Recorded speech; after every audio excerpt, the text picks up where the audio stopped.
एमाले के देखाउन खोज्दैछ?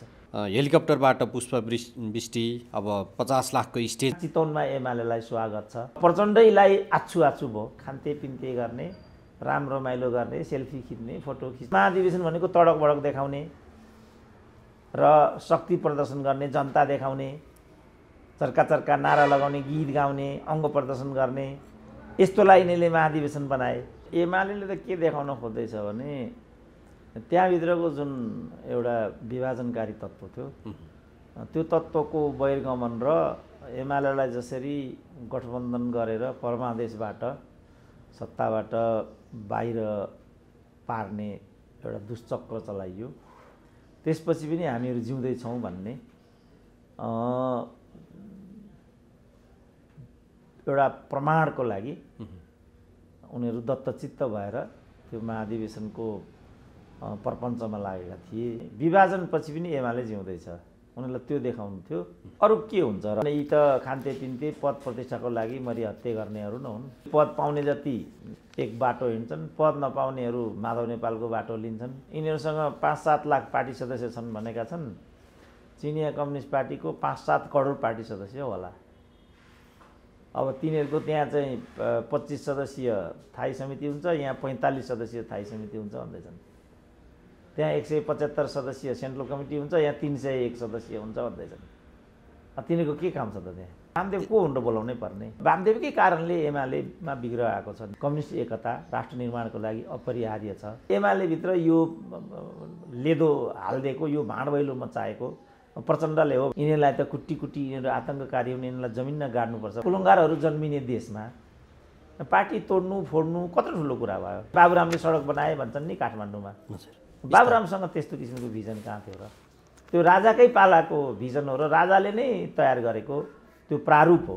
कहाँ जाला मछली मेरै रडिया लालबुझ कडहरू। अब मलाई नै उनीहरू चाहिँ हास्य पात्र बनाउँथे। कम्युनिस्टको एकता नखप्ने, कम्युनिस्टको एकता नसहने, कम्युनिजममा अध्ययन गरेको मान्छे कम्युनिजमकै एकता नचाहने, बुढो गोरुले गाई ओगटे जस्तो जीवनभर आफै नेता भइरहनु पर्ने र आफ्ना चट्टाबट्टाहरूलाई नै अवसर दिइरहनु पर्ने। जसरी एमालेभित्र केपी ओलीहरू समस्या हुन्,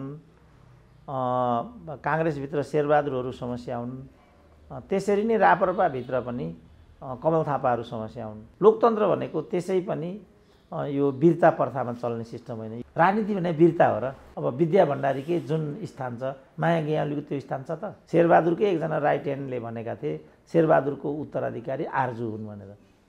आर्जुको पहिचान के हो काङ्ग्रेसभित्र? डाक्टर साहब स्वागत छ। ल हस्, धन्यवाद। डाक्टर साहब, आजको विषयको उठान नेकपा एमालेको यही महाधिवेशनबाटै गरौँ। हेलिकप्टरबाट पुष्पवृष्टि, अब 50 लाखको स्टेजका चर्चाहरू भइहाल्यो। त्यो जनसागर त्यहाँ जुन देखियो, त्यसले नेकपा एमालेमा के देखाउन खोज्दैछ? डाक्टर साहब, एमाले के देखाउन खोज्दैछ? होइन, एमाले त के देखाउन खोज्दैछ भने त्यहाँभित्रको जुन एउटा विभाजनकारी तत्त्व थियो, त्यो तत्त्वको बहिर्गमन र एमालेलाई जसरी गठबन्धन गरेर परमादेशबाट सत्ताबाट बाहिर पार्ने एउटा दुष्चक्र चलाइयो। त्यसपछि पनि हामीहरू जिउँदैछौँ भन्ने एउटा प्रमाणको लागि उनीहरू दत्तचित्त भएर त्यो महाधिवेशनको प्रपञ्चमा लागेका थिए। त्यही कुराको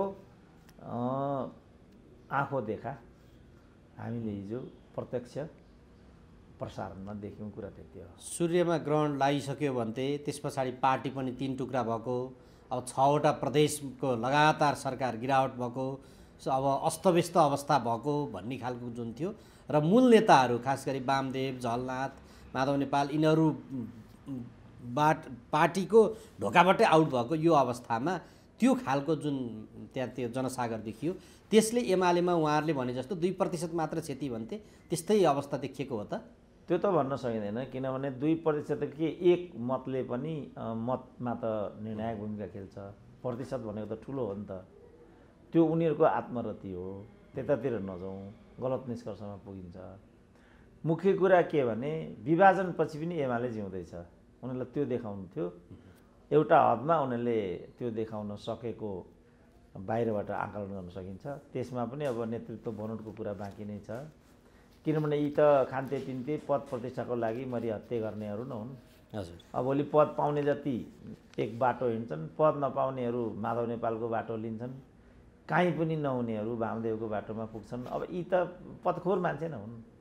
त्यहाँ पदकै लागि हो कि के हो? यो विधान महाधिवेशनले जुन खालको नीति र त्यहाँ जति पदाधिकारी चयन गरेको थियो, अब 76 जना केन्द्रीय सदस्य थप गर्ने गरेर हिजो केन्द्रीय समितिले त्यसलाई परिमार्जन गरिदिएको छ। पदकै व्यवस्थापनको लागि हो, नेताकै व्यवस्थापनको लागि हो? अरू के हुन्छ र? अब यिनीहरूसँग 5-7 लाख पार्टी सदस्य छन् भनेका छन्। चिनिया कम्युनिस्ट पार्टीको 5-7 करोड पार्टी सदस्य होला। अब तिनीहरूको त्यहाँ चाहिँ 25 सदस्यीय स्थायी समिति हुन्छ, यहाँ 45 सदस्यीय स्थायी समिति हुन्छ भन्दैछन्। त्यहाँ 175 सदस्यीय सेन्ट्रल कमिटी हुन्छ, यहाँ 301 सदस्यीय हुन्छ भन्दैछन्। तिनीहरूको के काम छ त त्यहाँ? त्यसको के अर्थ छ? भारतमा 1 अरब जनसङ्ख्याको क्याबिनेट बढीमा 60 सदस्यीय हुन्छ, यहाँ 3 करोडको क्याबिनेट। अब अहिले त घटीमा 25 गराए, होइन भने 67 सदस्यसम्म चाहिँ भयो। त्यो पनि आवश्यकता अनुसार बढाइदिन बेर छैन, अनि त्यो जसरी थ्रेसहोल्डको गरे। अब अहिले पनि यिनीहरूले तल चाहिँ प्रदेशमा चाहिँ मन्त्रालय तोडेर पनि उनीहरू मन्त्रीको सङ्ख्या बढाएछन्। त त्यस कारण यिनीहरू त पदभन्दा प्रति कल्पनै गर्दैनन्। पदभन्दा प्रति यिनीहरूको विषय नै होइन, खालि जनआन्दोलन, जनयुद्ध इत्यादि भन्ने कुरालाई उनीहरूले एउटा ब्रान्डको रूपमा समाजमा लगे। अब समाज पनि दिग्भ्रमित भयो। त्यसपछि उनीहरू आजको ठाउँमा आइपुगे। अब कुनै पनि ब्रान्ड स्थापित भइसकेपछि त्यो ब्रान्डको एउटा छाप, सितिमिति हराउँदो रहेनछ। जस्तो म अहिले पनि सम्झिन्छु, अब हामी तेर्थुमतिर गयौँ भने तेर्थुमे टोपी भन्छौँ, पाल्पातिर गयौँ भने पाल्पाली टोपी भन्छौँ, भोजपुरतिर भोजपुरे खुकुरी भन्छौँ, चैनपुरतिर गयौँ भने चैनपुरे करुवा भन्छौँ नि। त्यस्तै किसिमकै काहीँ कोदाको जाँड होला, काहीँ के होला, काहीँ खिरु। हाम्रो डडेलधुरामा यो शेरबहादुर देउपाको जिल्लामा चाहिँ त्यहाँ उकालामा एउटा खिर बाजे रहेछन्। त्यतिको गएको जेको खिर त मैले जिन्दगीमा खाएकै थिइनँ। तर त्यो खिर खानको लागि मान्छे नेपालगञ्जदेखि जान्छ। बाजेको सेकुवाको कुरा पनि त्यही हो। पार्टीभित्रको पनि त्यही ब्रान्ड मात्रै चल्यो। अब अहिले अब काङ्ग्रेस ब्रान्ड, एमाले ब्रान्ड, त्यो एउटा ब्रान्ड चाहिँ कायम भयो। तपाईँले रिस गरेर त्यो च्युत हुँदैन। ब्रान्ड चाहिँ बन्यो। एमाले भित्र पनि केपी शर्मा ओली ब्रान्ड। अनि केपी ओली त म भन्न सक्दिनँ, किनभने नाकाबन्दीले गर्दा केपी ओलीले एउटा क्रेज बनाएको हो, त्यो हामीले नै बनाइदिएको हो। अब नाकाबन्दी पछि सदाकाल त्यो ब्रान्ड चाहिँ, त्यो क्रेज चाहिँ केपी ओलीसँगै टाँसिरहन्छ होला भनेर म अनुमान गर्न चाहन्न। एमाले एसको चाहिँ एउटा ब्रान्ड, काङ्ग्रेसको एउटा ब्रान्ड होइन। अब त्यो चाहिँ जस्तो अब तराईमा पनि अब उपेन्द्र यादवले एउटा ब्रान्ड बनाए। त्यहाँ ठुल्ठुला नेता थिए नि त, महन्त ठाकुर थिए, अरू थिए। महन्त ठाकुरलाई त एउटा अमरेश कुमार सिंह भन्ने उनकै कार्यकर्ता पनि, एकदमै कनिष्ठ कार्यकर्ता, तिनले नै हराइ नै दिए। यसको मतलब महन्त ठाकुरको काङ्ग्रेसमा हुँदा एउटा छवि बनेको थियो, किनभने काङ्ग्रेस ब्रान्डेड पार्टी थियो। तिनै महन्त ठाकुर त्यहाँबाट विचलित भए, मधेसकै जनताले चाहिँ अस्वीकार गरे भन्न त सकिँदैन नि। जस्तो अब अहिले माधव नेपालको कुरा त्यही छ। अब प्रचण्डैलाई आछु भयो, जनयुद्धको ब्रान्ड बनाए, त्यसबाट नेम फ्रेम कमाए। अब काठमाडौँमा आएर निर्वाचन लडे, सजिलै विजय हासिल गरे, त्यसपछि भाग्रे भाग भयो। अब चितवनमै के हुन्छ भन्ने प्रश्न छ। ब्रान्ड त छ नि माओवादीको, नट नेसेसरी कि अब प्रचण्डको पनि छ। यो आफ्नो जिल्लामा भएको त्यो अधिवेशनमा प्रचण्ड आफ्नो कोही प्रतिनिधि पठाएर त्यहाँ किन गएनन् र एमाले पनि त्यो अरू नेताहरू जो थिए उनीहरूलाई पनि किन बोलाएन होला डाक्टर साहब? जस्तै वामदेव गौतम, अब माधव नेपालको हकमा त उनीहरूले भनिसकेका थिए भने होइन। वामदेवकै कारणले एमालेमा बिग्र आएको छ नि त। त्यस्तोलाई कसले बोलाउँछ बाबु? किन बोलाउने? जसले पार्टीभित्र भाँडभैलो खडा गर्यो, अब त्यसलाई पार्टीले आफ्नो फोरममा किन बोलाउँछ? कसरी बोलाउँछ? कल्पनै नगरौँ, त्यस्तो नहुने कल्पनै नगरौँ। के वामदेव को हुन बोलाउनै पर्ने? किनभने सारा भाँडभैलो गर्ने यो 25 वर्षको एमाले भित्रको इतिहास हेऱ्यो भने भाँडभैलोको कारण नै वामदेव छन्। 54 सालमा पार्टी फुटाए, त्यसपछि चाहिँ फर्केर एमालेमा आए, एमालेमा बसे, माओवादीको सेवा गरे, त्यसपछि बर्दियाबाट चुनाव हारे, त्यसपछिको खिचलो त तपाईँहरूलाई पनि थाहा छ, बिर्सिनु भएको छैन। अनि त्यो वामदेवलाई अनि त्यस्तो पार्टीको महाधिवेशन किन बोलाउनु, मलाई नै भन्नु त किन बोलाउनु पर्यो? अब पार्टी नै खोलिसके पछाडि जस्तो माधव नेपाललाई पनि बोलाइदिँदाखेरि त के जान्थ्यो र, त्यत्रो जनसागरमा चाहिँ यसो देख्दै होला नि त। होइन, अब त्यो त उनीहरूको अब तातो रिस होइन, जसले पार्टी भाँड्यो, बिना अर्थ पार्टीलाई एउटा विभाजनको शिकार बनायो, त्यसमा पनि यिनीहरूको रोल एकदमै गलत छ। यिनीहरूले माओवादीसँग सल्केर एमाले सिद्ध्याउने यो शकुनी चाल चलेका हुन्। खुल्लमखुल्ला माओवादी भन्दै भइहाल्छन्, हामीले खुल्लमखुल्ला माओवादीको पक्षमा एक खालको सहानुभूति दिएका थियौँ, खुल्लमखुल्ला दिएका थियौँ नि। डाक्टर सुन्दरमणि दीक्षितको कुरा त्यही हो, देवेन्द्रराज पाण्डेको कुरा त्यही हो, कृष्ण पहाडीको कुरा त्यही हो। यिनीहरूलाई त कुट्टी कुट्टी यिनीहरू आतङ्ककारी हुन्, यिनीहरूलाई जमिनमा गाड्नुपर्छ भन्थे नि। हामीले यसरी राजनीतिक समस्याको, राजनीतिक प्रश्नको निरूपण हुन सक्दैन, समाधान हुन सक्दैन हामीले भन्यौँ नि। यसरी बरु खुल्लमखुल्ला भन्नु एउटा कुरा हुन्छ। जस्तो हिजो त्यहाँ लीलामणि नै पनि गएर हाम्रो चाहिँ विभिन्न कारणले मनभेद मतभेद भए पनि कम्युनिस्ट एकता राष्ट्र निर्माणको लागि अपरिहार्य छ, जथाभावी गाली गरेर आएनन् नि त उनीहरू। त्यो विधिबाट पनि आफ्ना असन्तुष्टिहरूलाई प्रस्तुत गर्न सकिन्छ नि त। अब यता प्रचण्डको हकमा चाहिँ उनी किन गर्न नलाग्छ? के कारण पर्यो होला? त्यहाँ आफ्नै जिल्लामा भएको ठाउँमा त यसो गर, 2-4 जना भए पनि कार्यकर्ताहरूलाई ओहो प्रचण्ड नि आए भन्ने पर्तो कि भन्छन् नि मान्छेहरू। प्रचण्डको चाहिँ के बानी रहेछ भने आफूमा आफू भइहाल्यो एक छत्र चाहिँ हालिमुहाली गर्ने, अर्कामाथि पनि एकछत्रता र प्रभुत्वको ओझ फ्याँक्ने। जस्तो अहिले काङ्ग्रेसमा उनले खुल्लमखुल्ला भनेका छन्, म प्रधानमन्त्री होइन तर प्रधानमन्त्रीभन्दा कम छैन। सत्य के हो भने अहिलेको सरकार शेरबहादुरको पनि होइन, नेपाली काङ्ग्रेसको पनि होइन, यो प्रचण्डको नै सरकार हो। त्यही कुरा उनले चाहिँ नाङ्गो ढङ्गले त्यहाँ भने। बुटोलमा यसरी नै बबन्डर मचाएर झलनाथ खनाललाई खुदा नखास्ता प्रचण्डकै कारणले एमालेको अध्यक्ष बनाइयो र अनि एमालेमाथि घोडा चढे प्रचण्डले। माधव नेपाललाई त हाउसमा लाने, सम्पूर्ण कुरा गर्ने। अहिले उनले भनेकै छ, सानो मेहनतबाट मैले चाहिँ समाजवादी पार्टी बनाएको होइन।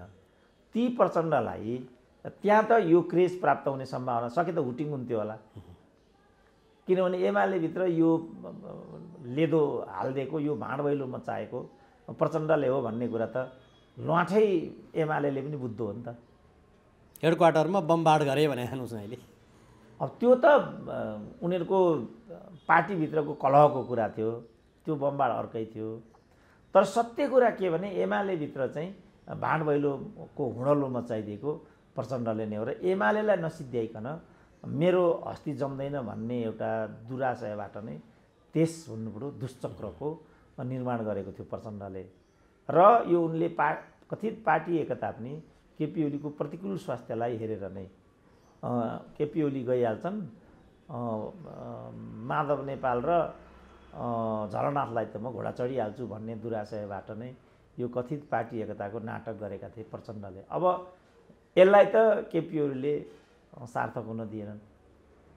त्यसपछि जसरी बुटोल र अन्य एमालेका मञ्चहरूमा प्रचण्डको चाहिँ एउटा ओज र प्रभुत्व देखा पर्थ्यो र तल वामदेवले निर्माण गरेका एमाले नामधारी प्रचण्डका भक्तहरू, माओवादीका भक्तहरूले जसरी ताली बजाएर साइसाएर सुइसुई गर्थे, त्यो क्रेज त त्यहाँ देखा नपर्ने भयो।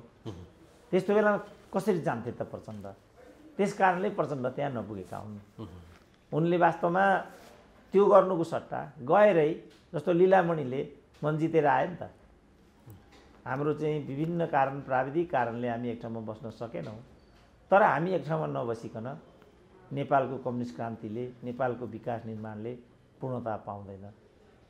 त आखिरी त लीलामणि पनि त माओवादी नै हुन्, प्रचण्डकै कार्यकर्ता हुन्। त एमालेको मञ्चमा गएर पनि त आफ्नो कुरा त भन्न सकिँदो रहेछ नि त। यो भन्ने गरी प्रचण्ड पनि त्यहाँ गएर जे भयो साथी हो, यो लडेर सधैँभरि लडेर तिक्तताले काहीँ पनि पुगिँदैन, हामी एउटै घरका सहोदर दाजुभाइहरू हौँ, दाजुभाइहरूको बिचमा पनि अंशभण्डा हुन्छ, छुट्टिन्छ, काटाकाट हुन्छ। हिजो पनि एउटा लठुवाले कहाँ हो, आमालाई नै कुलाडीले हिर्काएर मारो भन्ने मैले सुने। यस्ता कुलङ्गारहरू जन्मिने देशमा पार्टी तोड्नु फोड्नु कत्रो ठुलो कुरा भयो। तैपनि त कहाँ जाने त, घर यो पार्टी नै हुन्, कहाँ जाने, जाने कहाँ? राजनीतिक सहिष्णुता नभएका रहेछन् त्यसो भए प्रचण्ड चाहिँ। त्यसमा त दुई मात्रै भएन, उनले सूर्य थापाले भनिहाले नि, बरु छोरी रेणु संस्कारी रहेछिन्, प्रचण्ड त्यति पनि रहेनछन् भनेर। किन रेणुले के भनिन् भने म हाम्रो जिल्लामा एमालेलाई स्वागत गर्छु, किनभने उसले यहाँको विकास निर्माण पनि देखेर जानेको। त्यो कुरा सत्य पनि हो। फेरि थोरै विकास निर्माणको प्रारूप चितवनमा मैले आफै पनि देखेँ। अब त्यो यिनीहरूकै भिजन अन्तर्गत बनेको होला भन्ने त मलाई लाग्दैन, किन यिनीहरूसँग त कुनै भिजन हुँदैन। यिनीहरू त हिँड्दा हिँड्दै नेता भएकाहरू हुन्, यिनीहरूसँग त्यो भिजन छ भन्ने कुरा मलाई लाग्दैन। मैले त्यहाँ सोधेको पनि थिएँ, यो चितवनको विकासको प्रारूप कसले खडा गरेको भनेर, किनभने व्यवस्थित नगर योजना मैले त्यहाँ देखेँ। र मलाई के लागिरहेछ अहिले पनि भने, जस्तो यहाँ बाबुरामले सडक बनाए भन्छन् नि काठमाडौँमा, बाबुरामसँग त्यस्तो किसिमको भिजन कहाँ थियो र? त्यो राजाकै पालाको भिजन हो र राजाले नै तयार गरेको त्यो प्रारूप हो।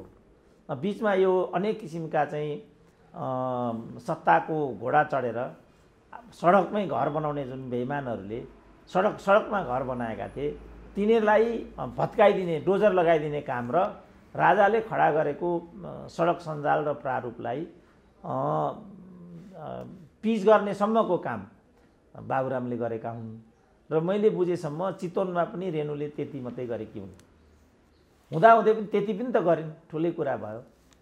त यो कुरा हेरेर जाउन् एमालेहरूले। त्यसकारण चितवनमा एमालेलाई स्वागत छ, यो सम्म भन्न सकिन् रेणुले। प्रचण्ड यति पनि भन्ने हिम्मत नगर्नु चाहिँ उनको कायरता हो। मैले लेख्दा उनले त्यहाँ जानु पर्थ्यो, उनको यो असभ्यता पनि हो र अशिष्टता पनि हो। दलहरूका बिचमा यो तिक्तता, यो असभ्यता, यो अशिष्टता मैले लेख्दा उपयुक्त हुँदैन। डाक्टर साहब, अब यो विधान अधिवेशनका जुन त्यो प्रावधानहरू थिए त्यसलाई परिमार्जन गरेर सर्वसम्मति नेतृत्वको जुन त्यहाँ प्रयास गरिराखिएको छ, भीम रावलले चुनौती दिइसकेका छन्, त्यो सम्भावनाबाट चाहिँ टाढियो होइन, सर्वसम्मति त हुने जस्तो देखिएन होइन। कि लास्टमा फेरि मिल्छन्? यो अहिले देखावटी मात्रै हो, पदहरू थपिएपछि। भने तपाईँ चाहिँ रातभरिको डेभलपमेन्ट नगरिकन झुर्को उठेर आउनुभयो जस्तो छ आज हो। राति नै निर्णय भइसक्यो सर्वसम्मतमा जाने, त्यही हो कुरा। उनीहरूले केन्द्रीय कमिटीलाई 301 लगिसके होइन, त्यहाँ त भनेको छैन नि भीम रावलले त म चाहिँ उ गर्छु। No no no no no मैले योगेश भट्टराईको हस्ताक्षर सहितको सूचना पढेको थिएँ। त्यहाँ होला, तपाईँले हेर्नुभयो भने अहिले देखिन्छ। त्यसो भए चाहिँ सर्वसम्मतमा सबै उपमहासचिवहरू 3-4 बनाइसके, सचिवहरू 3-4 बनाइसके, उपाध्यक्ष 7वटा बनाइसके, वरिष्ठ उपाध्यक्ष गरिसके। उनीहरू मिलिजुली बसौँ बाँडीचुडी खाउँमा पुगिसके। मलाई लाग्छ ठुलो हदमा त्यही नै हुन्छ। त्यहाँ 1:30 बजे चाहिँ सर्वसम्मत गर्ने भन्ने आएको रहेछ होइन। तर अब भीम रावलले फेरि म छाड्दिनँ पनि भनेका छन् नि त, त्यो कुरोमा होइन त नछाड्नु। अब छाडेनन् भने हेरौँला। अब केही पनि त्यो कमिटीमा त उनी पनि थियो होला कि त्यही नोट अफ डिसेन्ट लेखेको हुनु पर्यो, यस्तो निर्णय गरे साथीहरूले, मेरो सहमति छैन भनेको हुनु पर्यो। तर उनीहरूले चाहिँ सर्वसम्मतिबाट, किनभने कोही पनि निर्वाचित नेतृत्वको पक्षमा देखिएन। त्यहाँ कार्यकर्ताहरूको मनोभावना पनि बुझ्नु पर्यो होला। भीम रावल पनि त कार्यकर्तैबाट मत प्राप्त गर्नुपर्ने हुन्छ होला। मलाई लाग्छ सर्वसम्मति र विषय जान्छ, खालि वरिष्ठ उपाध्यक्ष को हुने भन्ने एउटा प्रश्न हो। मलाई लाग्छ मैले लेख्दाखेरि त त्यो प्रश्न पनि बाँकी रहँदैन, वरियताको आधारमा वरिष्ठता दिइन्छ। अब कनिष्ठ नेतृत्वलाई अगाडि बढाउने जुन एमाले र अरू दलहरूले पनि एउटा दुश्चक्र चलाए नेपालको राजनीतिमा, त्यसले गर्दा यो भस्मासुरे प्रवृत्ति हाबी भएको हो। होइन भने नेतृत्वमा त वरियतालाई ध्यान दिनुपर्छ।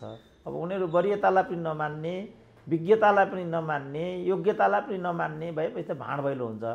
त्यसको दुश्चक्रमा नेपालका राजनीतिक दलहरू चाहिँ फस्न आएका हुन्। अब एमाले यी कुराहरूमा त्यो महाधिवेशनमा विचार विमर्श गर्यो भने वास्तवमा महाधिवेशनको अर्थ त्यो कुरामा नै हुने हुन्छ। तर अब यहाँ त खालि एउटा प्राविधिक को नेता हुने को के हुने भन्ने अनि खान्ते पिन्ते गर्ने राम रमाइलो गर्ने सेल्फी खिच्ने फोटो खिच्नेमा यिनीहरूले यस्ता मञ्चहरूलाई पनि दुरुपयोग गरिआएको एउटा विगत छ। अब यस किसिमका अराजक र असामाजिक सोचको त मैले त कुनै पनि दबाई हुँदैन, त्यसले कुनै संस्कार पनि बन्दैन र त्यसले कुनै निकास पनि ल्याउने एउटा अपेक्षा गर्न सकिँदैन। नीति चाहिँ केही पनि निकाल्ने भएन नि डाक्टर साहब लास्टमा, किनभने त्यो पदाधिकारीको जुन व्यवस्थापन देखियो त्यसले चाहिँ एमालेको अबको नीति यो हुन्छ, एमाले देशको लाई यसरी नेतृत्व गर्छ, यो एजेन्डाहरू स्थापित हुन्छन् भन्ने भएन। हिजो अध्यक्षले भने जस्तो अब हामी चुनाव जित्छौँ सरकार बनाउँछौँ भन्ने मात्र जाने भयो र अहिलेलाई तत्काललाई नेताहरूको व्यवस्थापन मात्र हो। होइन, त्यो नीतिको सन्दर्भमा त उनीहरूले विधान अधिवेशन गरेको भने नि त भर्खरै त्यो त परिवर्तन गर्दै गए त फेरि। होइन, त्यो पदमा मात्रै उनीहरू पछिल्लो निर्णयमा पुगे, तर अरू जस्तो पद सङ्ख्याको कुरा भयो, यस्ता केही प्राविधिक कुरामा चाहिँ ती चाहिँ कमिटी बसेर निर्णय गर्ने यो गरेको भन्ने राति 1 बजेको रिपोर्टिङ छ। तर अब नीति सिद्धान्त विचार किन यिनीहरूको नीति सिद्धान्त केही पनि छैन, त्यही बहुदलीय जनवाद हो। त्यही मदन भण्डारीको फोटो ठुलो पार्छन्, उनको नाममा 1-2वटा किताबहरू विमोचन गर्छन्। यिनीहरूको त त्यही हो नि त, नीति सिद्धान्त विचार दर्शन भनेको त त्यही मदन भण्डारी त हो नि, आफ्नो त केही पनि छैन यिनीहरूको। अब यिनीहरूको आफ्नो केही भने यिनीहरूको महाधिवेशन भनेको चाहिँ विभिन्न नेताहरूका विचारहरूको बिचमा मन्थन गराएर कार्यकर्तामा लगेर अनि त्यसमा मतविभाजन भयो भने मतविभाजन गराएर अनि कुन चाहिँ कार्यनीति पारित हुन्छ त्यो अनुसारको नेतृत्व निर्माण गर्ने एउटा प्रक्रियालाई महाधिवेशन भनिन्छ। तर यहाँ त महाधिवेशन भनेको तडक भडक देखाउने र शक्ति प्रदर्शन गर्ने, जनता देखाउने, चर्का नारा लगाउने, गीत गाउने, अङ्ग प्रदर्शन गर्ने, यस्तोलाई यिनीहरूले महाधिवेशन बनाए। त्यसपछि त तपाईँले भन्नुभएको कुरा त त्यहाँ अपेक्षितै हुँदैन, त्यस्तो प्राप्ति नै हुँदैन। यो खर्चको प्रश्न नगरौँ भनौँ, उठिहाल्छ लाग्छ। 50 लाखको स्टेज, हेलिकप्टरबाट पुष्पवृष्टि, अब त्यहाँ खानेकुरा त के आइटम छ भन्ने कुराहरू सार्वजनिक भएकै विषय छ, सेल्फी पोइन्टहरू राखिएको छ। यो के हो डाक्टर साहब, महाधिवेशन यस्तो हुन्छ? भनिहालेँ नि मैले, उनीहरूले त्यो एउटा संस्कृति छोडिसके, उनीहरू भ्रष्टीकरण र उपभोक्तावादको शिकार भइसके। तपाईँ माधव कुमार नेपालकै मन्त्रीहरू हेर्नुहोस् न, के आधारमा ती मानिसहरू मन्त्री भएला त? ती मन्त्री र केपी ओलीका कृष्ण गोपाल अथवा गोकुल मास्कोटा यिनीहरूमा के फरक छ त ल भन्नु त? यिनीहरू त मेटमणिले भनेकै छ, मैले पैसाको पोको बुझाउन सकिनँ, मन्त्री पद मेरो छुट्यो भनेकै छ। त यी सम्पूर्ण कुराहरू अहिले चाहिँ लिलाम बडाबड हुन्छन्, किनबेच हुन्छन्। तपाईँ 5 करोड बुझाउनुहोस्, मन्त्री लिनुहोस्। उमेश श्रेष्ठ त नाङ्गै छन् नि। उमेश श्रेष्ठलाई त्यो प्रधानमन्त्री कार्यालयको राज्यमन्त्री भएर भुडी हल्लाएर सिंहदरबार जानुमा के गौरव होला भन्नु त मलाई?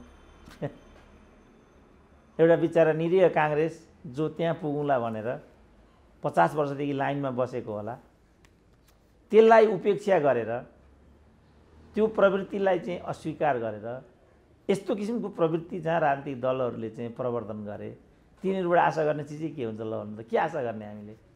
हरेक पद प्रतिष्ठाहरू अहिले लिलाम बराबर हुन्छन् नेपालमा। कुनै पनि पद मलाई लाग्छ यस्तो छैन जो बजारमा किन्न पाइँदैन। भनेकै चाहिँ रघु पन्तले, कोमल ओलीले पिँडुला देखाएर राष्ट्रिय सभा हत्यान भनेकै छ त। मुद्दा चलिरहेको छ अदालतमा। अब फेरि कुन अदालतमा त्यो मुद्दा चलिराखेको छ, जुन अदालतको रौद्र रूप पनि हामी देखिराखेका छौँ। अब यहाँ आशा गर्ने ठाउँ के रह्यो ल भन्नु त? जसले प्रधानमन्त्री परिसर चाहिँ विचलन गरेर खायो, जसले सरकारी जग्गाहरू विचलन गरेर खाने एउटा अभ्यास गर्यो, जसले एनसेललाई पोस्ने अनि नेपाली जनतालाई चाहिँ चुस्ने त्यो नीति लियो। त्यहाँबाट आशा गर्ने ठाउँ के छ त? अब यो एमालेको योभन्दा अगाडिका र अहिलेका अधिवेशनहरूमा चाहिँ जस्तो देखिने अन्तरहरू यो अहिले जति हामीले त्यो विकृतिहरू केलायौँ त्यो बाहेक अरू के थिए डाक्टर साहब? कस्तो हुन्थ्यो अधिवेशनहरू, कस्तो हुँदै गएको हो? होइन, अघि जस्तो अब भूमिगत काल चौथो महाधिवेशनसम्म भूमिगत कालै थियो। अब भूमिगत रूपमा के हुन्थ्यो, कसो कसो हुन्थ्यो प्राय थाहा हुँदैन थियो, तर नीतिहरू मात्रै बाहिर आउँथे। पाँचौँ महाधिवेशन 49 सालमा मदन भण्डारीकै समयमा भयो। त्यहाँ चाहिँ अलग अलग 4-5 वटा कार्यदिशाहरू प्रस्तुत गरिए। रघुपन्तको सामाजिक जनवाद भन्ने आयो, मोहनचन्द्रको नौलो जनवाद भन्ने आयो, सीपी मैनालीको परिमार्जित नौलो जनवाद भन्ने आयो, मदन भण्डारीको चाहिँ बहुदलीय जनवाद भन्ने आयो। अब त्यति बेलाको सिस्टम चाहिँ के थियो भने जसले जे कार्यदिशा प्रस्तुत गर्ने हो त्यो कार्यदिशा चाहिँ लिखित रूपमा प्रस्तुत गर्न पार्टीले औपचारिक रूपमा चाहिँ नीति खुल्ला गरिदिन्थ्यो। अब कसैले पनि आफ्नो विचार, आफ्नो कार्यदिशा, आफ्नो दस्तावेज पार्टीमा दर्ज गराउन पाउँछ र पार्टीले नै त्यसलाई चाहिँ मुद्रण गरेर कार्यकर्ता पङ्क्तिमा चाहिँ प्रवाहित गरिदिन्थ्यो र हरेक तहमा त्यो प्रवाहित कार्यपत्र चाहिँ विचार विमर्श छलफल गरिन्थ्यो। अनि त्यसलाई तलदेखि उकास्दै महाधिवेशनको स्थलमा चाहिँ प्रस्तुत गरिन्थ्यो र प्रस्तोताले त्यसलाई त्यहाँ प्रस्ताव गर्थ्यो। फेरि छलफल विचार विमर्श हुन्थ्यो र त्यसलाई अन्त्यमा मतदानको प्रक्रियामा लगिन्थ्यो। अनि मतदानको प्रक्रियामा लगिसकेपछि जसको कार्यदिशाले त्यहाँ बहुमत प्राप्त गर्थ्यो त्यही नेतृत्वले आगामी 5 वर्ष त्यस पार्टीलाई चाहिँ केन्द्रीय रूपमा चाहिँ नेतृत्व प्रदान गर्थ्यो। तर त्यसको एउटा अर्को राम्रो पक्ष के थियो भने त्यसपछि अर्को महाधिवेशनको सङ्घारमा नपुग्दासम्म यस्तो किचलो गर्न पाइँदैन थियो। यहाँ त अहिले जुन रडाको छ नि, अब त्यो रडाकोको एउटा विकृत रूप माधव कुमार नेपालहरूको हरकत हो। अब यही पद्धतिबाट भन्नुभयो 9औं महाधिवेशनमा चाहिँ उनीहरूले प्रतिस्पर्धा गरे, केपी ओलीले जिते, तर केपी ओलीको जित माधव नेपाललाई मान्य भएन, किचकिच गर्न थाले। किच गर्दै गर्दै आखिरमा प्रचण्डसँग मिलीभगत गरेर आजको नौबत ल्याइ पुर्याए। त्यसकारणले जति समय बित्दै गयो त्यति नै यिनीहरू छाडा र अराजक हुँदै गए। किनभने पार्टीभित्र चाहिँ सैद्धान्तिक राजनीतिक भन्दा पनि पद प्रतिष्ठा र स्वार्थमुखी एउटा अवसरवादी र एउटा भ्रष्टीकरण उपभोक्तावादी अपसंस्कृति चाहिँ मौलायो। हरेक पार्टीमा यही हो, काङ्ग्रेसमा यही हो, मधेसवादीमा यही हो, राप्रपामा यही हो, कहीँ पनि यही हो। त्यसकारण जस्तो अझ तपाईँ इतिहासतिर जानुभयो भने जस्तो 2014 सालमा नेकपाको चाहिँ द्वितीय महाधिवेशन भयो यहाँ काठमाडौँमा। द्वितीय महाधिवेशन हुँदाखेरि पार्टी संस्थापनको तर्फबाट केशवचन्द्र रायमाझीले पार्टी कार्यक्रममा परिवर्तन किन भन्ने चाहिँ कार्यदिशा प्रस्तुत गरे।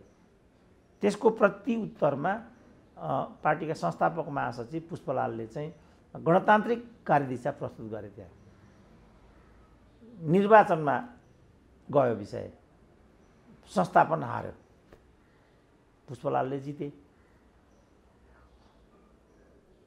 त्यसपछि केन्द्रीय नेतृत्वको छनौट सुरु भयो।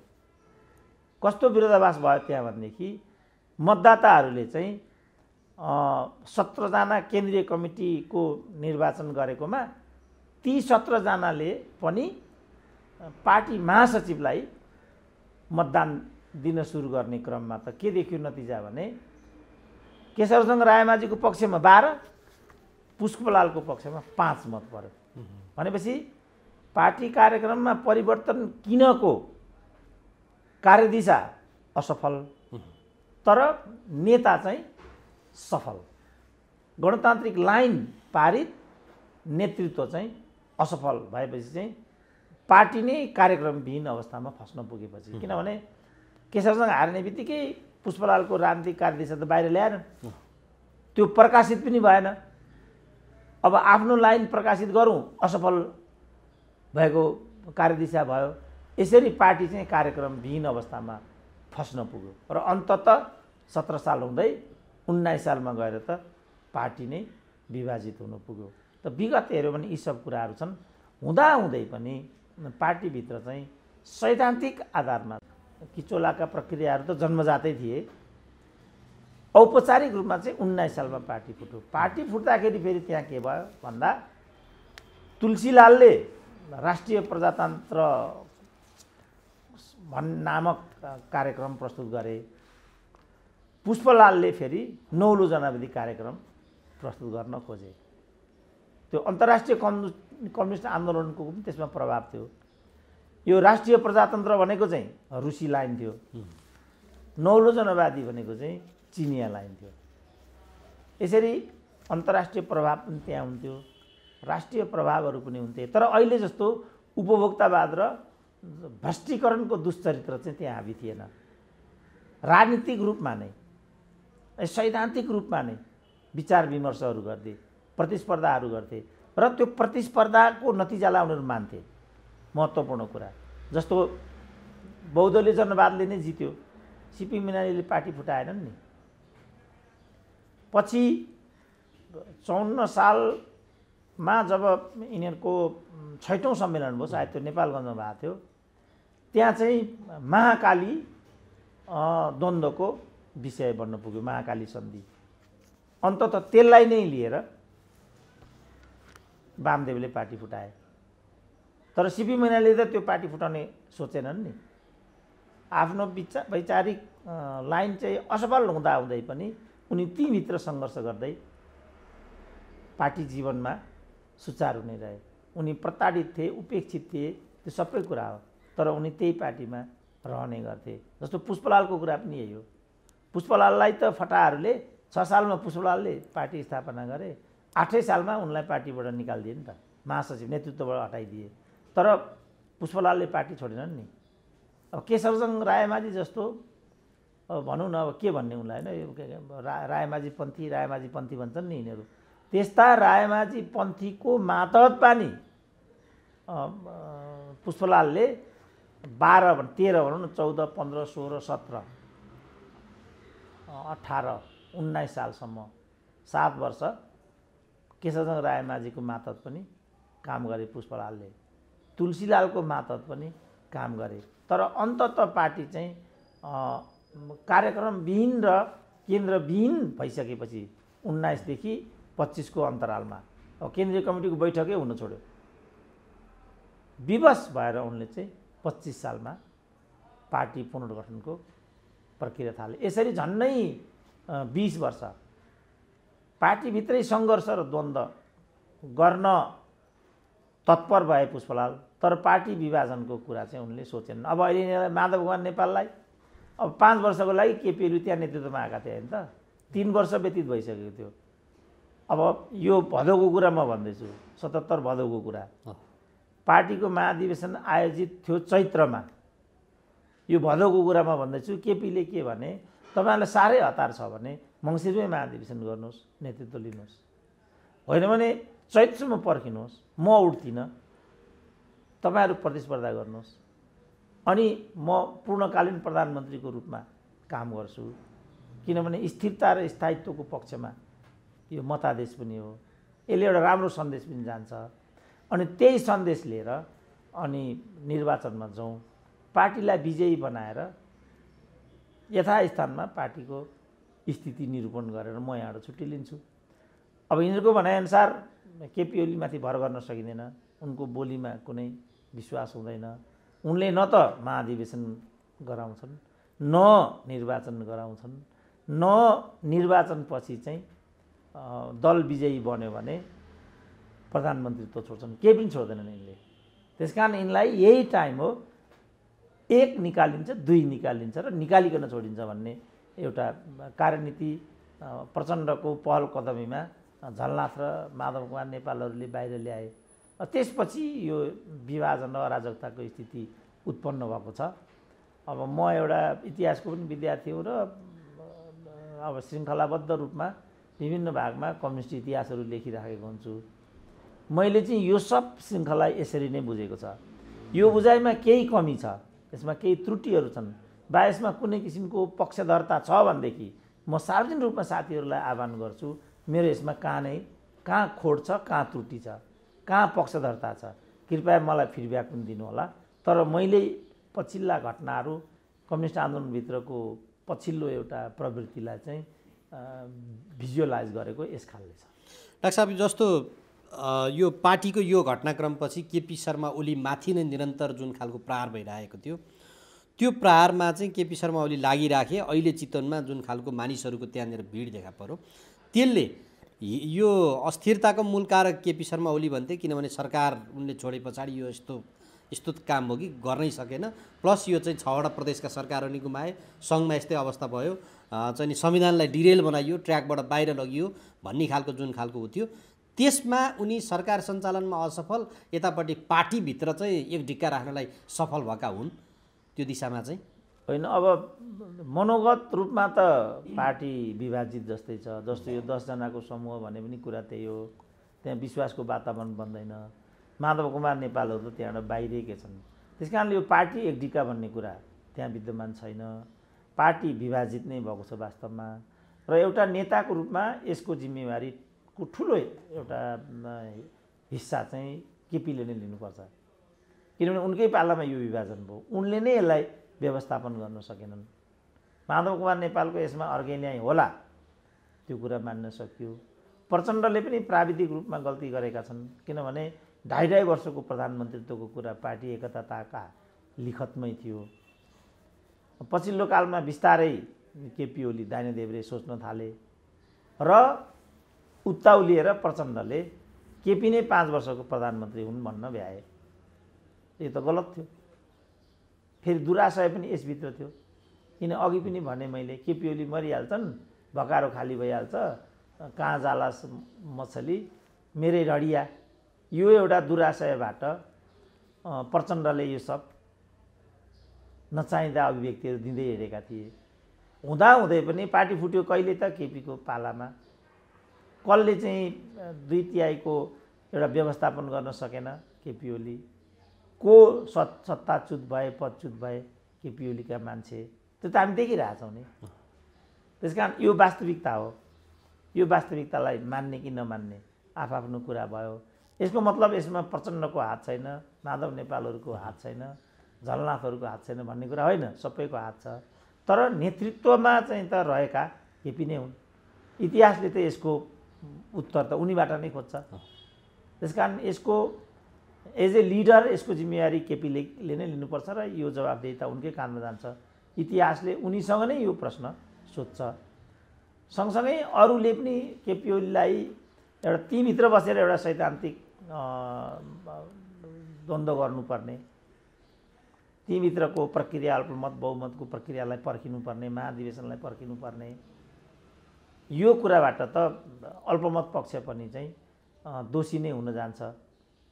समग्रमा यसको अगुवा र यसको नेताको हैसियतले इतिहासले चाहिँ प्रचण्डलाई नै यसको केपीलाई नै यसको उत्तर खोज्छ।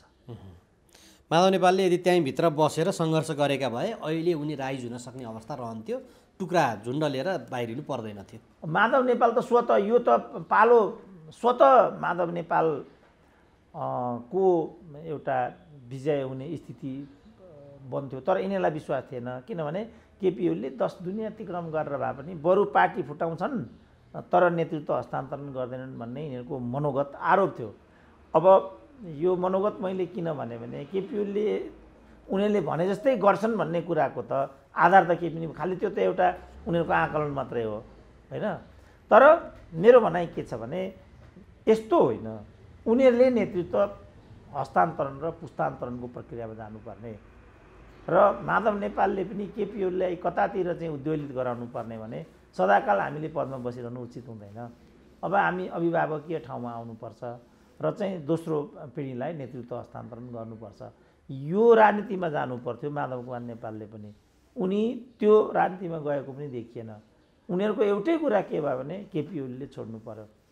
सुरुमा उनीहरू 2 मध्ये 1 पद छोड्नुपर्छ भन्थे बिस्तारै उनीहरू दुईटै पद छोड्नुपर्छ भन्ने ठाउँमा आउन थालेर दलबाट निकालको एउटा स्थिति र समानान्तर कहिले कोटेश्वर कहिले प्रचण्डको के अरे डेरा भएको ठाउँ घर भएको ठाउँ खुमलटार कहिले खुमलटार पछिल्लो कालमा त पार्टी कार्यालय पनि जान छोडे उता पेरी टाढाको पार्टी कार्यालय पनि समानान्तर भनेपछि यो सबै यिनीहरूले चाहिँ यिनीहरूको यो छलछाम र प्रपञ्च मात्रै थियो यो पार्टी एकता पनि थिएन यो पार्टी एकता हुने कुरा पनि होइन किनभने यिनीहरूको मनोवृत्ति नै मिल्दैन पार्टी एकता भनेको प्राविधिक कुरा पनि होइन पार्टी एकता भनेको त सँगसँगै विचार र सिद्धान्त तन मात्रै मिलेर हुँदैन मन पनि मिल्नुपर्छ त्यसकारण यसले कुनै पनि नतिजा दिँदैन दिए पनि यो देश र जनताको पक्षमा जाँदैन यो सब नाटक हो यो हुने कुरा होइन है म भन्थेँ अब मलाई नै उनीहरू चाहिँ हास्य पात्र बनाउँथे कम्युनिस्टको एकता नखप्ने कम्युनिस्टको एकता नसहने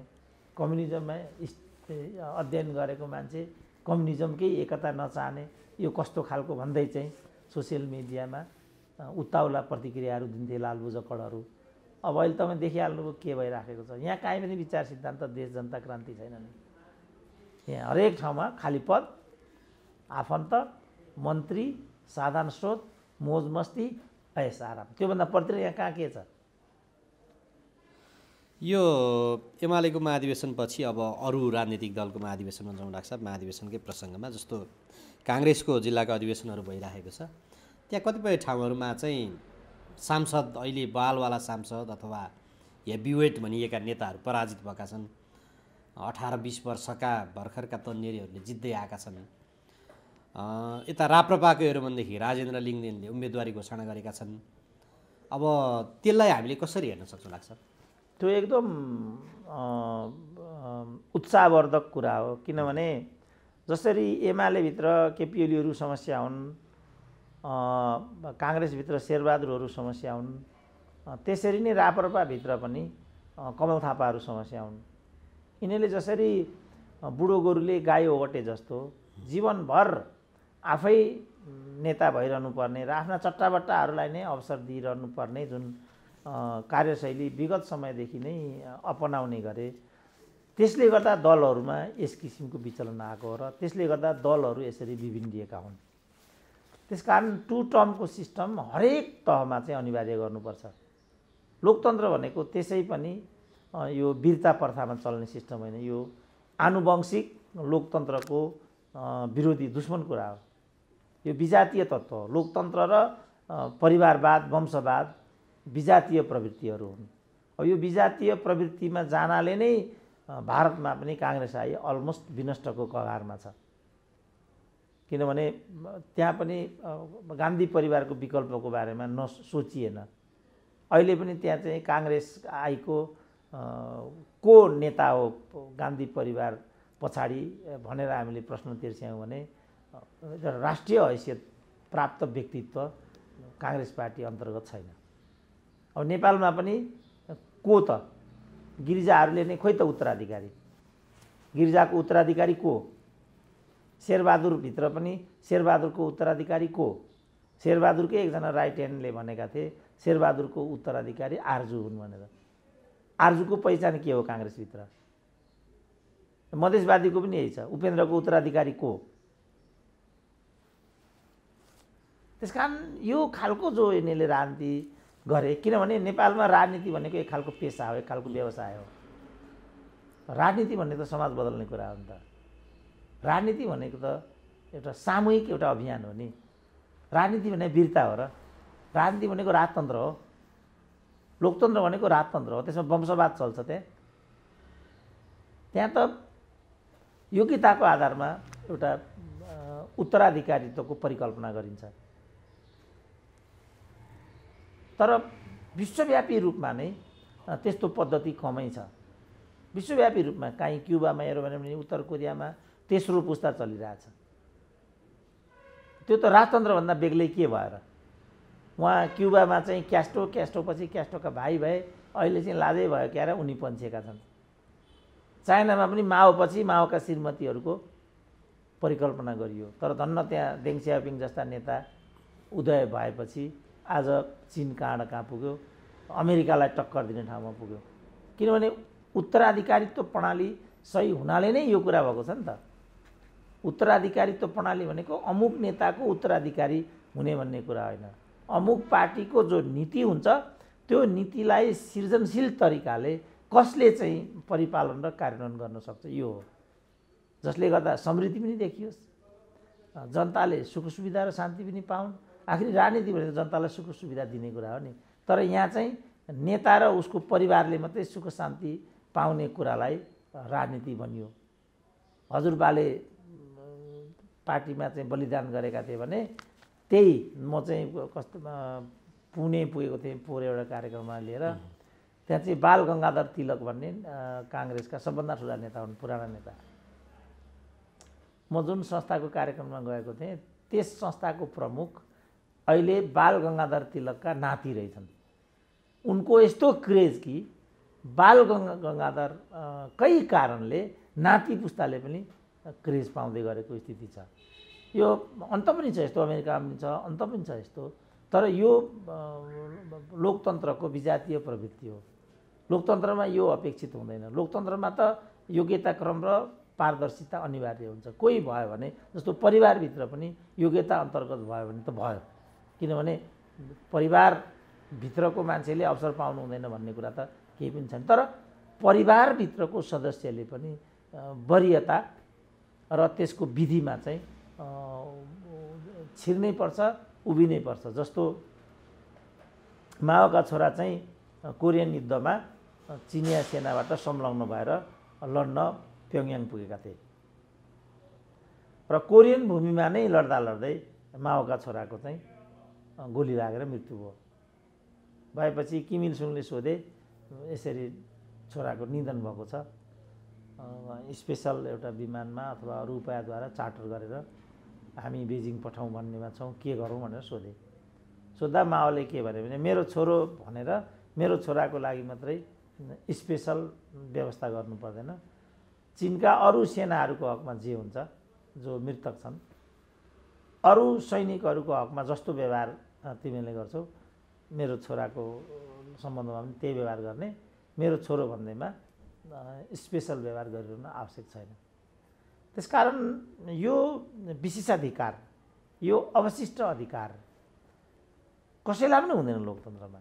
योग्यता पुग्छ, विशेषज्ञता हुन्छ भने उसले चाहिँ अमुक नेताको छोरो हो भन्दैमा, पारिवारिक सदस्य हो भन्दैमा उसले उपेक्षित हुनुपर्छ, उसले चाहिँ लाञ्छित हुनुपर्छ भन्ने छैन। मैले अस्ति एउटा माधव कुमार नेपालको कहाँ हो प्रतिक्रिया देखिराखेको थिएँ। यो प्रवृत्तिलाई चाहिँ उनले त्यहाँ इङ्गित गर्न खोज्दै थिए। हामीले त्यस्तो भनेकै होइन नि। हामीले के भनेको भने तिमीहरू पद्धतिमा गएनौ, तिमीले सर्वत्र नातावाद कृपावाद गर्यौ। समष्टिमा एक नेताको हकमा, एक व्यक्तिको हकमा के गरियो भन्ने खेदो हामीले खनेकै होइन नि। हामीले त किन प्रणाली बसाएनौ भनेको। यहाँ त माथि राष्ट्रपतिदेखि तल मेयरसम्म नातेदारीकै आधारमा त मान्छेले पद प्रतिष्ठा पाइराखेका छन् नि। त्यसपछि मान्छेलाई के लाग्यो भने यिनीहरू त नातेदारी चलाउँदा रहेछन्, नातावाद कृपावाद गर्दा रहेछन्। अहिले हाउसमै अहिले नै पनि 55 जोडी त हस्बेन्ड वाइफ छन् त्यहाँ। त हस्बेन्ड वाइफ हुँदैमा त्यहाँ पुग्नुहुन्न भन्ने त हाम्रो कुरा होइन नि। त सबैका श्रीमतीहरूको वरियता पुग्छ होला त।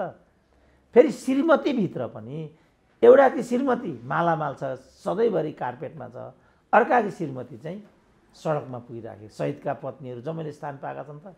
अब विद्या भण्डारीकै जुन स्थान छ, माया ज्ञाउलीको त्यो स्थान छ त। के पुगेन त माया ज्ञाउलीको चाहिँ? माग्ने जस्ती भएर हिँडिरहेकी हुन्छन् त माया ज्ञाउली। मोहनचन्द्र अधिकारी फुटपाथमा छन्। अष्टलक्ष्मी साकेको के पुगेन त? त्यसकारण श्रीमतीहरूभित्र पनि दोहोरो व्यवहार भयो। कार्यकर्ताहरूभित्र पनि, परिवारजनभित्र पनि दोहोरो मानक अपनाइयो। यो नगरौँ, एउटा सामाजिक न्याय गरौँ। नातेदारी नै चलाइन्छ भनेदेखि नि सबै श्रीमतीहरूले समान एउटा मौका, अवसर, व्यवहार पाउनु पर्यो नि त। एउटाकी श्रीमती चाहिँ जहिले पनि चाहिँ रातो कार्पेटमा, अर्काकी श्रीमती जहिले पनि फुटपाथमा, त सामाजिक न्याय भएन नि त। हामीले भन्न खोजेको यहाँ थियो। तर उनीहरूले चाहिँ हामीले त्यो नातेदारीमाथि प्रहार केन्द्रित गरेको रूपमा बुझिदिए। हामी त्यसरी भनेकै छैन, हामी त्यो भन्दैनौँ। जस्तो हो कसैले पनि कुनै नेताकी श्रीमती अथवा परिवारजन शहादत होलान्, सँगसँगै लडेका होला, जेल्ने होला, अनि उनीहरूले मौका नपाउने भन्ने कुरा कहाँ आउँछ त? तर यहाँ के भयो भने जस्तो बाबुरामले नै भनौँ सम्पूर्ण जेठी सासूहरू बोकेर हिँडे, के त्याग हो त बाबुरामका जेठी सासूहरूको, जुन चाहिँ उनी सँगसँगै लड्ने महिला नेत्रीहरूको थिएन? के चाहिँ थिएन त उनीहरूको चाहिँ? किन उनीहरू उपेक्षित भए त? किन उनीहरू चाहिँ लोग्ने स्वास्नी नै मालामाल भए? किन लडाकुहरूले चाहिँ आज मागेर खानु पर्यो र बहिर्गमित सेनाको आवाज केपी ओलीले पो उठाउनु परिरहेछ? त यो स्थिति किन आयो त भन्ने प्रश्नलाई हामीले ध्यान आकर्षण गराउनु मात्रै खोजेको। तिम्रा श्रीमतीले मौका पाए, तिम्रा श्रीमती अगाडि बढे अनि हामीलाई सुल बढ्यो भन्ने कुरा होइन। हामी तिम्रा श्रीमतीलाई उत्तिकै सम्मान गर्छौँ, तर तिम्री श्रीमती पनि आम नेता कार्यकर्ताकी श्रीमतीभन्दा विशिष्ट होइनन्। आम नेता कार्यकर्ता जसरी माओको छोराको मैले कुरा गरेँ, जे व्यवहार आम चिनिया जनमुक्ति सेनाको जवानले पाउने हो, माओको छोराले पनि त्यति मात्रै पाउने। खालि माओको छोरो हो भन्दैमा स्पेसल कन्सिडरेसन तिनले पाउने कुराको अर्थ हुँदैन भने चाहिँ यहाँ पनि त्यही हो। यहाँ पनि नेताहरूका परिवारले बलिदान गरेका छन्, त्याग गरेका छन्, ज्यान गुमाएका छन्, दुःख कष्ट तकलिफ पनि भोगेका छन्। जस्तो सुजाता नै भनौँ न, सम्पूर्ण जीवन जर्मनीमा बस्थिन्, उनको नागरिकता पनि नेपाली छैन, उनको वैवाहिक सम्बन्ध त्यहीँ भयो। जस्तो आर्जुकै कुरा छ, आर्जु त मलाई चाहिँ काङ्ग्रेस पनि होइनन्, एउटा चाहिँ जुन परम्परागत चाहिँ आदिवासी काङ्ग्रेस धनगढीको तिनको हातबाट टिकट खोसेर यहाँबाट चाहिँ आर्जुलाई लगेर थोपरियो, हुँदाहुँदै त्यसलाई काङ्ग्रेसैबाट चाहिँ बाटो देखाइदिए। अब शेरबहादुरको श्रीमतीको लागि एउटा त्यागी र निष्ठावान काङ्ग्रेसलाई बलिको बोको बनाउने कुरा कस्तो हो भनिदिएको हामीले आर्जुको विरोध गरे हो र? आर्जु प्रक्रियाबाट काङ्ग्रेस पार्टीभित्र प्रवेश गरून्, उनले आफ्नो योग्यतालाई त्यहाँ देखाउन्, उनको आफ्नो डक्टरेट पनि गरेका छन्, विज्ञता पनि छ, त्यो विज्ञता अनुसारको स्थान पाउन्, हामीलाई केही पनि भन्नु छैन। तर सिम्पली शेरबहादुरकी श्रीमती अनि टिकट अनि परराष्ट्र मन्त्री त्यसपछि प्रधानमन्त्री, त्यो त हुँदैन नि। यही कुरा माधव नेपालको हकमा पनि हो र प्रचण्डको हकमा पनि हो। केपी ओलीले नै चारतिर कि साक्यलाई अगाडि बढाए, कि ओलीलाई अगाडि बढाए, कि पर्साईहरूलाई अगाडि बढाए, कि उप्रेतीहरूलाई अगाडि बढाए। यो त दुष्प्रवृत्ति हो नि। तर गरे नि त यो कुरा त यिनीहरूले। सायद कोमल ओलीलाई अगाडि बढाउनुको पछाडि पनि यो ओली फ्याक्टरले नै काम गरेछ कि थाहा छैन नि हामीलाई। किनभने कोमल ओलीको त कुनै वामपन्थी ब्याकग्राउन्ड पनि होइन, त के आधार हो नि त्यहाँ पुगिन् त? किनभने राष्ट्रिय सभा भनेको त सम्मानित व्यक्तिहरू जाने, लब्ध प्रतिष्ठित व्यक्तिहरू जाने, अल्पसङ्ख्यकहरू जाने, पीडित उत्पीडित महिलाहरू जाने, त्यसको लागि राष्ट्रिय सभा परिकल्पना गरिएको हो नि त। त्यसले पनि त्यहाँ मिलिरहेको देखिँदैन। यो कस्तो बाबु भनिदिएको मात्रै हामीले। अब कोमल ओली लैजाऊ, कुनै अर्को ओली लैजाऊ, हामीलाई केही पनि भन्नु छैन नि व्यक्तिगत रूपमा। हामी सबैको सम्मान गर्छौँ, सबैले अवसर पाउन्, मौका पाउन्, हामीलाई केही पनि भन्नु छैन। तर मैले भनेको विधिबाट मौका लिने दिने कुरा भयो भने पद प्रतिष्ठाको पनि गरिमा बढ्छ। अब अहिले के गरिमा छ नेपालमा? राष्ट्रपति के गरिमा छ, मन्त्री के गरिमा छ, प्रधानमन्त्री के गरिमा छ, राजदूतहरूको के गरिमा छ अहिले भन्नु त? यी पदहरूको मान्छे थुकेर हिँडेका छन् नि यी पदहरूलाई। त यसबाट कसलाई फाइदा भयो त भनेको हामीले? यो कहीँ रिस रागसँग यो सम्बन्धित नै छैन। हामी त्यतातिर सोच्दा पनि सोच्दैनौँ। यो चिजलाई हामीले उठाइदिन खोजेको। अब बुझ्दैनन् भने त हामी के गर्न सक्छौँ? हाम्रो काम हामी गर्दै जान्छौँ। उनीहरूले आफ्नो काम गर्ने कि नगर्ने त्यो उनीहरूको कुरा हो, हाम्रो कुरा होइन। हुन्छ डाक्टर साहब, समय र विचारका लागि म आभार व्यक्त गर्छु। ल हस्, धन्यवाद।